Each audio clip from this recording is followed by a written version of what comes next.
तो इस एपिसोड हम देखने वाले हैं कि डोरेमोन किडनैप हो जाता है और उसके साथ क्या होता है। Let's go. मूवी शुरू होती है और हम 22वीं सदी में डोरेमोन को देखते हैं। डोरेमोन भागकर अपनी क्लास पार्टी में जा रहा था। डोरेमोन को उस पार्टी में इनवाइट किया गया था। डोरेमोन उस पार्टी में जा रहा था लेकिन कोई उसको फॉलो भी कर रहा था। जब वो अपनी पार्टी में पहुंच गया था तो उसको पावरमोन मिलता है। डोरेमोन उससे मिलता है। पावरमोन बोलता है कि वो यहाँ का सबसे चालाक रोबोट है। डोरेमोन तो अपनी क्लास में फेल हो गया था। तभी एक बच्चे के हाथ से गुब्बारा छूटकर उड़ जाता है। पावरमोन अपना गैजेट निकाल कर उस गुब्बारे को पकड़कर बच्चे को वापस कर देता है, जबकि डोरेमोन तो अभी तक अपना गैजेट निकाल रहा था। डोरेमोन की हालत देखकर पावरमोन बोलता है कि तुम्हें अपने आप को रिपेयर करवाना चाहिए। फिर डोरेमोन क्लास पार्टी में आता है जहाँ पर वो एक पिंक रोबोट को देखकर वापस बाहर आ जाता है जो कि डोरेमोन की दोस्त हुआ करती थी। फिर हम नोबिता को देखते हैं जो बाहर खेलने जा रहा था लेकिन उसकी मॉम उसे रोक लेती है।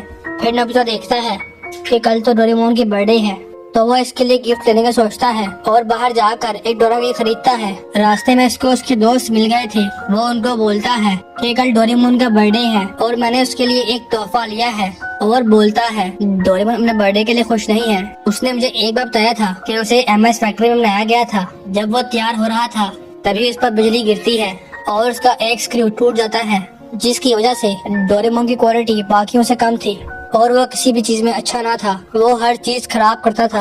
उसको अपना मालिक भी ना मिल पाया। लेकिन फिर एक छोटे बच्चे शिवाशी ने उसको सिलेक्ट किया।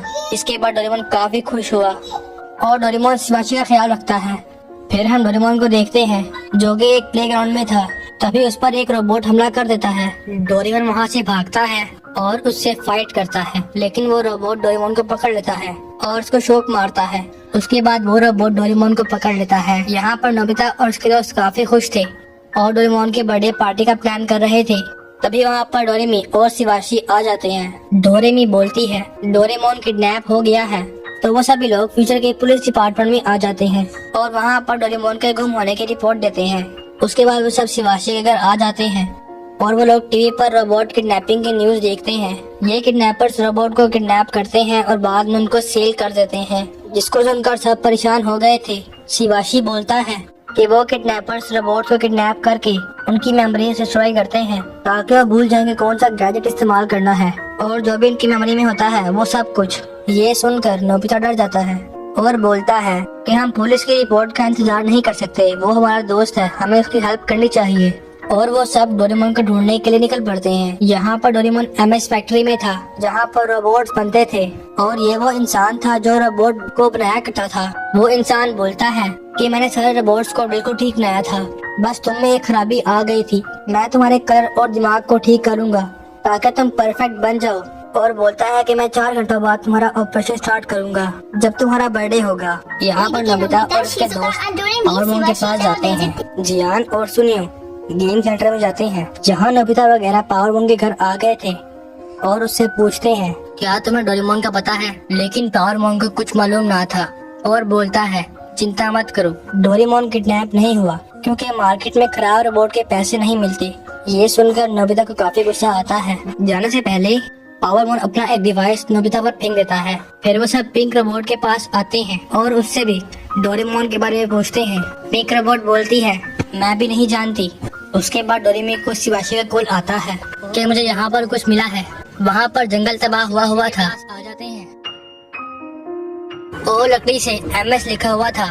ये देख के वो काफी हैरान होते हैं। नोबिता को एयरगन मिलती है। जियान और सुनिया को एक औरत दिखती है जिसके बैग में कुछ था तो वो लोग इसका पीछा करते हैं और देखते हैं कि एक औरत इंसान फैक्ट्री में जाकर वो बैग देती है। ये सब देख के वो काफी हैरान थे और उन लोगों को रोबोट किडनैपिंग का पता लग जाता है। वो लोग उसका पीछा करते हैं और एक कारखाने में आ जाते हैं और फिर डोरेमी को कॉल करके बताते हैं। लेकिन तभी वो किडनैपर जियान और सुनियो को पकड़ लेते हैं। लेकिन जियान और सुनियो ने वहाँ की लोकेशन बता दी थी। वो लोग उस जगह पर जाते हैं जहाँ पर जियान और सुनियो थे और अंदर जाते हैं जहाँ पर वो देखते हैं कि किडनैपर्स ने जियान और सुनियो को किडनैप कर लिया है। तभी नोबिता और डोरेमी आ जाते हैं लेकिन वो लोग भी पकड़े गए थे। लेकिन पावरमोन और पिंक रोबोट वहाँ पर पुलिस को लेकर आ गए थे और नोबिता और उनके दोस्तों को बचा लेते हैं। पावरमोन बोलता है कि मैंने गैजेट की मदद से तुमको ढूंढा। पुलिस सब रोबोट्स को बाहर निकालती है जिनको किडनैप किया गया था। नोबिता डोरेमोन का वेट करता है लेकिन डोरेमोन वहाँ पर ना था। फिर डोरेमी पावरमोन को एमएस दिखाती है। पावरमोन बोलता है MS मात्सुशिबा फैक्ट्री। मैं समझ गया, डोरेमोन मात्सुशिबा फैक्ट्री में है जहाँ पर रोबोट्स बनते हैं। उसके बाद वो सब लोग MS फैक्ट्री में जाते हैं और वहाँ पर एक गार्ड को मारकर अंदर घुसते हैं। उसके बाद वो लिफ्ट से ऊपर जाते हैं और रास्ते बनाकर आगे बढ़ते हैं। कुछ रोबोट्स उन पर हमला करते हैं लेकिन वो उनको पेल देते हैं। नोबिता वगैरह आगे बढ़ते हैं। आगे वो रोबोट आ जाता है। वो रोबोट शिजुका को पकड़ लेता है। शिजुका बोलती है तुम जो नोबिता।